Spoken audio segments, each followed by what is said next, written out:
అది మీరు మీరు చెప్పాలి, బట్ ఐ హోప్ అయితే ఇంకా సూపర్. తేజ్, మీకు ఫేవరెట్ హీరో ఎవరు? ఎన్టీఆర్. ఎన్టీఆర్. జూనియర్ ఎన్టీఆర్. జూనియర్ ఎన్టీఆర్. అంటే ఏ సినిమా మీకు బాగా నచ్చింది ఎన్టీఆర్? అన్నీ ఏది చేసినా నాకు ఓకే, కానీ అంటే కొన్ని డిజాస్టర్లు అవి చెప్పలేం, కానీ అదుర్సు అన్నీ అసలు సూపర్లే. As an actor he's amazing, he's one of the best actors cinema has. ఆయనతో నటించే అవకాశం వస్తే ఎలా ఫీల్? 100% చేస్తా. ఏ క్యారెక్టర్ అయినా, చిన్నదైనా అట్లయితే చెయ్య.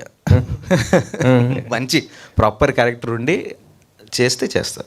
మరి మీ టీచర్ అడివిశేష్ గారితో లాంచ్ చేయించారు కదా, నెక్స్ట్ ట్రైలర్ ఎన్టీఆర్ గారితో ఏమైనా ట్రై చేస్తారా? తెలియదండి.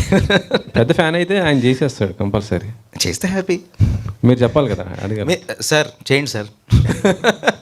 సార్ తేజ్ గారు, సార్ సార్ ఇది టైటిల్ తగ్గట్టుగానే సినిమా అంతా ఫస్ట్ కొంత చూపించిన టీజర్లో ఫస్ట్ కొంచెం అంతా పెళ్లి కోసం ఉరుకులాడుతున్నారు, ఆ తర్వాత పిల్ల కోసం ఉరుకులాడుతున్నారు, కానీ తర్వాత ఆ పిల్లే మిమ్మల్ని